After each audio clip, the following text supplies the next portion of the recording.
ओम शांति। 18 नवंबर 2024 के ईश्वरीय महावाक्य। पहले सुनते हैं मुरली के मुख्य पॉइंट्स।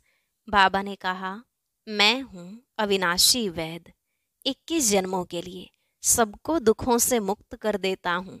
सुखी बनने की एक ही दवाई है, तुम सिर्फ मुझे याद करो तो पावन सतो प्रधान बन जाएंगे और सब दुख दूर हो जाएंगे। इसलिए निरंतर मेरे को याद करने का पुरुषार्थ करो। ग्रस्त व्यवहार में रहते अपने को ऐसा समझो कि हमको अब वापस जाना है। फिर बाबा ने कहा, जिस बाप से इतना बेहद का वर्षा मिलता है उनको याद करो तो चेहरा ही चमकता रहे, खुशी में चेहरा खिल जाए। बाप तो पहले ही बताते हैं, माया विघ्न जरूर डालेगी, क्योंकि तुम रावण के ग्राहक हो ना। उनकी ग्राहकी चली जाएगी तो जरूर फटकेगी, कोशिश करेगी तुम्हारी याद को भुलाने की। अभी श्रीमत पर तुम सारे विश्व को चेंज करते हो तो श्रीमत पर पूरा चलना चाहिए ना। लास्ट में बाबा ने कहा, मूल बात है मन मना भव। इस एक मंत्र से ही तुम्हारे सब दुख दूर हो जाते हैं। फिर कहते हैं मध्य जी भव। बाप, टीचर, गुरु तीनों ही याद रहे तो बहुत हर्षित मुख अवस्था रहे। अब सुनते हैं महावाक्यों को विस्तार से। बाबा ने कहा, मीठे बच्चे, बाप है अविनाशी वैद्य, जो एक ही महामंत्र से तुम्हारे सब दुख दूर कर देता है। प्रश्न, माया तुम्हारे बीच में विघ्न क्यों डालती है, कोई कारण बताओ। उत्तर, पहला, क्योंकि तुम माया के बड़े ते बड़े ग्राहक हो। उसकी ग्राहकी खत्म होती है इसलिए विघ्न डालती है। दूसरा, जब अविनाशी वैद्य तुम्हें दवा देता है तो माया की बीमारी उथलती है, इसलिए विघ्नों से डरना नहीं है। मन मना भव के मंत्र से माया भाग जाएगी। ओम शांति। बाप बैठ बच्चों को समझाते हैं। मनुष्य मन की शांति कह हैरान होते हैं। रोज कहते भी हैं ओम शांति, परंतु इसका अर्थ न समझने के कारण शांति मांगते ही रहते हैं। कहते भी हैं आई एम आत्मा, अर्थात आई एम साइलेंस। हमारा स्वधर्म है साइलेंस। फिर जबकि स्वधर्म शांति है तो फिर मांगना क्यों। अर्थ न समझने के कारण फिर भी मांगते रहते हैं। तुम समझते हो यह रावण राज्य है, परंतु यह भी नहीं समझते हैं कि रावण सारी दुनिया का आम और भारत का खास दुश्मन है, इसलिए रावण को जलाते रहते हैं। ऐसा कोई भी मनुष्य है जिसको कोई वर्ष वर्ष जलाते हो? इनको तो जन्म जन्मांतर कल्प कल्पांतर जलाते आए हैं, क्योंकि यह तुम्हारा दुश्मन बहुत बड़ा है।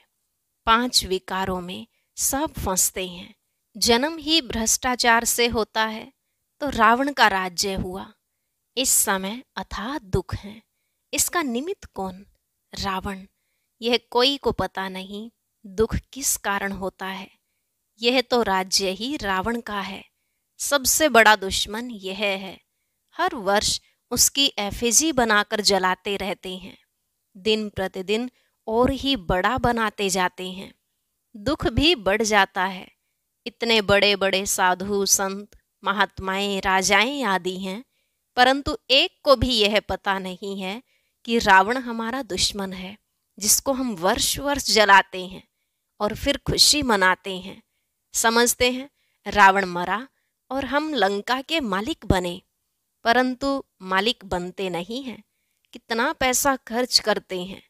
बाप कहते हैं तुमको इतने अनगिनत पैसे दिए, सब कहाँ गवाए।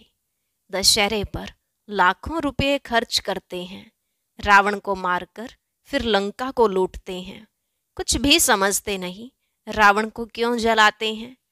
इस समय सब इन विकारों की जेल में पड़े हैं। आधा कल्प रावण को जलाते हैं क्योंकि दुखी हैं। समझते भी हैं रावण के राज्य में हम बहुत दुखी हैं। यह नहीं समझते कि सतयुग में यह 5 विकार होते नहीं। यह रावण को जलाना आदि होता नहीं। पूछो यह कब से मनाते आए हो? कहेंगे यह तो अनादि चला आता है। रक्षाबंधन कब से शुरू हुआ? कहेंगे अनादि चला आता है। तो यह सब समझ की बातें हैं ना। मनुष्यों की बुद्धि क्या बन पड़ी है, न जानवर हैं न मनुष्य हैं, कोई काम के नहीं। स्वर्ग को बिल्कुल जानते नहीं, समझते हैं बस यही दुनिया भगवान ने बनाई है। दुख में याद तो फिर भी भगवान को करते हैं, हे भगवान इस दुख से छुड़ाओ।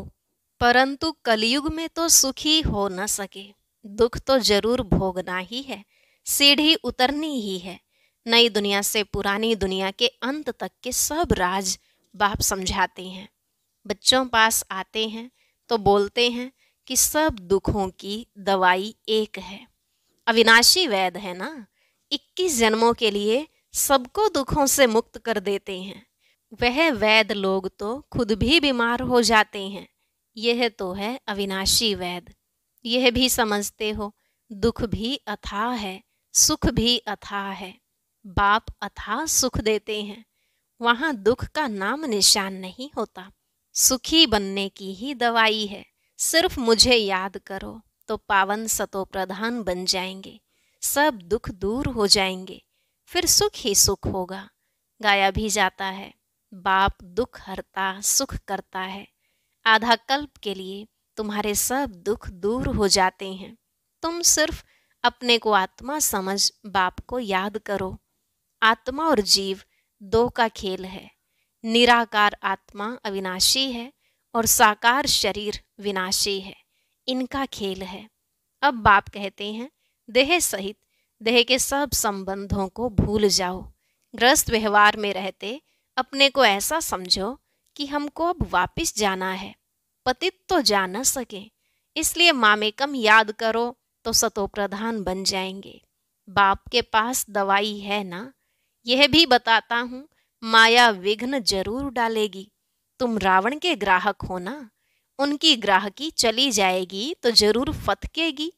तो बाप समझाते हैं यह तो पढ़ाई है, कोई दवाई नहीं है। दवाई यह है याद की यात्रा। एक ही दवाई से तुम्हारे सब दुख दूर हो जाएंगे, अगर मेरे को निरंतर याद करने का पुरुषार्थ करेंगे तो। भक्ति मार्ग में ऐसे बहुत हैं जिनका मुख चलता ही रहता है, कोई न कोई मंत्र राम नाम जपते रहते हैं। उनको गुरु का मंत्र मिला हुआ है, इतना बार तुमको रोज जपना है। उनको कहते हैं राम के नाम की माला जपना, इसको ही राम नाम का दान कहते हैं। ऐसी बहुत संस्थाएं बनी हुई हैं। राम राम जपते रहेंगे तो झगड़ा आदि कोई करेंगे नहीं, बिजी रहेंगे। कोई कुछ कहेगा भी तो भी रिस्पॉन्स नहीं देंगे, बहुत थोड़े ऐसा करते हैं। यहाँ फिर बाप समझाते हैं राम राम कोई मुख से कहना नहीं है, यह तो अजपा जाप है, सिर्फ बाप को याद करते रहो। बाप कहते हैं मैं कोई राम नहीं हूँ, राम तो त्रेता का था, जिसकी राजाई थी, उनको तो जपना नहीं है। अब बाप समझाते हैं भक्ति मार्ग में यह सब सिमरण करते पूजा करते तुम सीढ़ी नीचे ही उतरते आए हो, क्योंकि वह सब हैं अनराइटियस। राइटियस तो एक ही बाप है, वह तुम बच्चों को बैठ समझाते हैं। यह कैसे भूल भुलैया का खेल है। जिस बाप से इतना बेहद का वर्षा मिलता है, उनको याद करें तो चेहरा ही उनका चमकता रहे। खुशी में चेहरा खिल जाता है, मुख पर मुस्कुराहट आ जाती है। तुम जानते हो बाप को याद करने से हम यह बनेंगे, आधा कल्प के लिए हमारे सब दुख दूर हो जाएंगे। ऐसे नहीं बाबा कुछ कृपा कर देंगे, नहीं, यह समझना है हम बाप को जितना याद करेंगे उतना सतो प्रधान बन जाएंगे। यह लक्ष्मी नारायण विश्व के मालिक कितने हर्षित मुख हैं, ऐसा बनना है। बेहद के बाप को याद कर अंदर में खुशी होती है, फिर से हम विश्व का मालिक बनेंगे। यह आत्मा की खुशी के संस्कार ही फिर साथ चलेंगे, फिर थोड़ा थोड़ा कम होता जाएगा। इस समय माया तुमको बहुत हैरान करेगी। माया कोशिश करेगी तुम्हारी याद को भुलाने की। सदैव ऐसे हर्षित मुख रह नहीं सकेंगे। जरूर कोई समय गुटखा खाएंगे। मनुष्य जब बीमार पड़ते हैं तो उनको कहते भी होंगे शिव बाबा को याद करो, परंतु शिव बाबा है कौन यह किसको पता नहीं। तो क्या समझ याद करें, क्यों याद करें? तुम बच्चे तो जानते हो बाप को याद करने से हम तमो प्रधान से सतो प्रधान बनेंगे। देवी देवता सतो प्रधान है ना, उनको कहा ही जाता है डीटी वर्ल्ड। मनुष्यों की दुनिया नहीं कहा जाता, मनुष्य नाम होता नहीं। फलाना देवता वह है ही डीटी वर्ल्ड, यह है ह्यूमन वर्ल्ड। यह सब समझने की बातें हैं, बाप ही समझाते हैं। बाप को कहा जाता है ज्ञान का सागर। बाप अनेक प्रकार की समझानी देते रहते हैं, फिर भी पिछाड़ी में महामंत्र देते हैं। बाप को याद करो तो तुम सतो प्रधान बन जाएंगे और तुम्हारे सब दुख दूर हो जाएंगे। कल्प पहले भी तुम देवी देवता बने थे, तुम्हारी सीरत देवताओं जैसी थी। वहां कोई भी उल्टा सुल्टा बोलते नहीं थे, ऐसा कोई काम ही नहीं होता। वह है ही डीटी वर्ल्ड, यह है ह्यूमन वर्ल्ड। फर्क है ना, यह बाप बैठ समझाते हैं। मनुष्य तो समझते हैं डीटी वर्ल्ड को लाखों वर्ष हो गए, यहाँ तो कोई को देवता कह नहीं सकते। देवताएं तो स्वच्छ थे, महान आत्मा देवी देवता को कहा जाता है, मनुष्य को कभी नहीं कह सकते। यह है रावण की दुनिया। रावण बड़ा भारी दुश्मन है, इन जैसा दुश्मन कोई होता नहीं। हर वर्ष तुम रावण को जलाते हो, यह है कौन किसको पता नहीं है। कोई मनुष्य तो नहीं है। यह हैं 5 विकार, इसलिए इनको रावण राज्य कहा जाता है।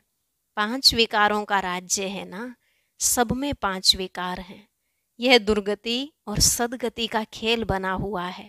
अभी तुमको सदगति के टाइम आदि का भी बाप ने समझाया है, दुर्गति का भी समझाया है। तुम ही ऊंच चढ़ते हो, फिर तुम ही नीचे गिरते हो। शिव जयंती भी भारत में ही होती है, रावण जयंती भी भारत में ही होती है। आधा कल्प है दैवी दुनिया, लक्ष्मी नारायण राम सीता का राज्य होता है। अभी तुम बच्चे सबकी बायोग्राफी को जानते हो, महिमा सारी तुम्हारी है। नवरात्रि पर पूजा आदि सब तुम्हारी होती है, तुम ही स्थापना करते हो। श्रीमत पर चल, तुम विश्व को चेंज करते हो, तो श्रीमत पर पूरा चलना चाहिए ना। नंबरवार पुरुषार्थ करते रहते हैं, स्थापना होती रहती है, इसमें लड़ाई आदि की कोई बात नहीं। अभी तुम समझते हो यह पुरुषोत्तम संगम युग है ही बिल्कुल अलग, पुरानी दुनिया का अंत, नई दुनिया का आदि। बाप आते ही हैं पुरानी दुनिया को चेंज करने। तुमको समझाते तो बहुत हैं, परंतु बहुत हैं जो भूल जाते हैं। भाषण के बाद स्मृति आती है, यह पॉइंट समझानी थी। हूबहू कल्प कल्प जैसे स्थापना हुई है वैसे होती रहेगी। जिन्होंने जो पद पाया है वही पाएंगे। सब एक जैसा पद नहीं पा सकते हैं। ऊंच से ऊंच पद पाने वाले भी हैं, तो कम से कम पद पाने वाले भी हैं। जो अनन्य बच्चे हैं वह आगे चलकर बहुत फील करेंगे। यह साहूकारों की दासी बनेगी, यह राजाई घराने की दासी बनेगी, यह बड़े साहूकार बनेंगे जिनको कब कब इनवाइट करते रहेंगे। सबको थोड़े ही इनवाइट करेंगे, सब मुंह थोड़े ही देखेंगे। बाप भी ब्रह्मा मुख से समझाते हैं, सम्मुख सब थोड़े ही देख सकेंगे। तुम अभी सम्मुख आए हो, पवित्र बने हो। ऐसे भी होता है जो अपवित्र आकर यहाँ बैठते हैं, कुछ सुनेंगे तो फिर देवता बन जाएंगे, फिर भी कुछ सुनेंगे तो असर पड़ेगा, नहीं सुने तो फिर आवे ही नहीं। तो मूल बात बाप कहते हैं मन मना भव। इस एक ही मंत्र से तुम्हारे सब दुख दूर हो जाते हैं। मन मना भव यह बाप कहते हैं। फिर टीचर होकर कहते हैं मध्य जी भव। यह बाप भी है, टीचर भी है, गुरु भी है। तीनों ही याद रहे तो भी बहुत हर्षित मुख अवस्था रहे। बाप पढ़ाते हैं, फिर बाप ही साथ ले जाते हैं। ऐसे बाप को कितना याद करना चाहिए। भक्ति मार्ग में तो बाप को कोई जानते ही नहीं, सिर्फ इतना जानते हैं भगवान है, हम सब ब्रदर्स हैं। बाप से क्या मिलना है वह कुछ भी पता नहीं है। तुम अभी समझते हो एक बाप है, हम उनके बच्चे सब ब्रदर्स हैं। यह बेहद की बात है ना। सब बच्चों को टीचर बन पढ़ाते हैं, फिर सबका हिसाब किताब चुकतू कराए वापिस ले जाएंगे। इस छीछी दुनिया से वापिस जाना है। नई दुनिया में आने के लिए तुमको लायक बनाते हैं। जो जो लायक बनते हैं वह सतयुग में आते हैं। अच्छा, मीठे मीठे सिकिलधे बच्चों प्रति माता पिता बाप दादा का याद प्यार और गुड मॉर्निंग। रूहानी बाप की रूहानी बच्चों को नमस्ते। रूहानी बच्चों की रूहानी बाप दादा को नमस्ते नमस्ते, गुड मॉर्निंग, शुक्रिया बाबा, शुक्रिया। धारणा के लिए मुख्य सार। पहला पॉइंट, अपनी अवस्था को सदा एक रस और हर्षित मुख रखने के लिए बाप, टीचर और सतगुरु तीनों को याद करना है। यहाँ से ही खुशी के संस्कार भरने हैं। वर्षे की स्मृति से चेहरा सदा चमकता रहे। दूसरा, श्रीमत पर चलकर सारे विश्व को चेंज करने की सेवा करनी है। 5 विकारों में जो फंसे हैं उन्हें निकालना है। अपने स्वधर्म की पहचान देनी है। आज का वरदान, सर्व के प्रति अपनी दृष्टि और भावना प्यार की रखने वाले सर्व के प्यारे फरिश्ता भव। सर्व के प्रति अपनी दृष्टि और भावना प्यार की रखने वाले सर्व के प्यारे फरिश्ता भव। बाबा ने कहा, स्वप्न में भी किसी के पास फरिश्ता आता है तो कितना खुश होते हैं। फरिश्ता अर्थात सर्व के प्यारे, हद के प्यारे नहीं, बेहद के प्यारे। जो प्यार करे उसके प्यारे नहीं, लेकिन सर्व के प्यारे। कोई कैसी भी आत्मा हो, लेकिन आपकी दृष्टि, आपकी भावना प्यार की हो, इसको कहा जाता है सर्व के प्यारे। कोई इंसल्ट करे, घृणा करे, तो भी उसके प्रति प्यार व कल्याण की भावना उत्पन्न हो, क्योंकि उस समय वह परवश है। स्लोगन, जो सर्व प्राप्तियों से संपन्न है वही सदा हर्षित, सदा सुखी और खुशनसीब हैं। जो सर्व प्राप्तियों से संपन्न है वही सदा हर्षित, सदा सुखी और खुशनसीब हैं। अच्छा, ओम शांति। अभी आने वाले समय में ज्ञानी धनवान लोग आपके पास आएंगे। उनकी सेवा किस प्रकार से करनी है, आइए सुनते हैं आज के अव्यक्त ज्ञान मोती में।